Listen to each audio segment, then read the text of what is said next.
tayo ng Catman 2026. Hindi ako magkakabenta. Ma'am, hindi naman tayo magkakaking. Good kaya tayo ulit sa Brookhaven Resort and Spa.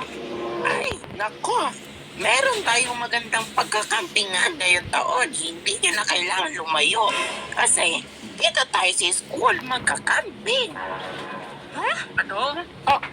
Teka lang ma'am, di ba po dapat kapag camping sa magagandang lugar like sa mga nature, sa Baguio, o kaya sa beach, o sa mga magubat, sa forest, yung mga nakakatakot?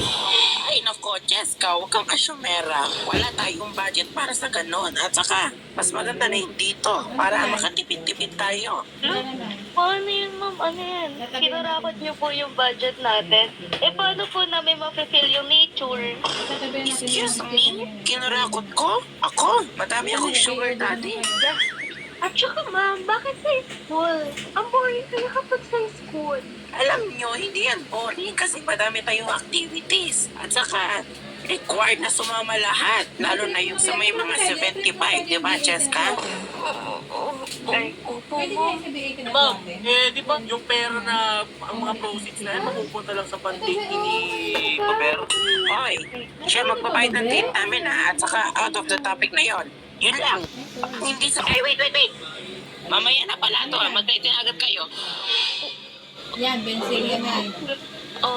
Ito, iba to. Guys, paano yun? Record pa lang sumama sa camping eh. Ako nga, tinatamad akong sumama tapos di naman exciting yung outing natin mamaya eh. Parang ang boring ng ganyan sa school. Like, parang walang real na excitement. Kaya nga ate, tsaka ang boring kapag sa school. Naranasan ko yan when I was elemental. Like, walang train, walang mapupunta, walang takutan. Kasi ang liwan. Ate, alam mo ba? Parang ano lang tayo eh. Parang nasa presinto lang tayo. Wala tayong masyadong gagawin. Kundi magtulala lang, laro sa phones. Ay, alam ko na. Minsan lang naman nangyayari to sa buhay natin. Kaya, enjoy na lang natin. Tsaka, patapos na yung school year, oh. So, may mga gamit na ba kayo? Meron. Ako ate meron. Alam mo ba, nakuha ko last year ang Leader Scout girl. Almost yun na. Alam ko na guys, may dadalhin na ako mamaya. Meron na akong natabi dito na ilang gamit. Siguro isasama ko to sa gamit ko. Ito, magdadala ako ng iPad para pwede tayong manood ng ng mga Netflix, mga horror videos. Tsaka,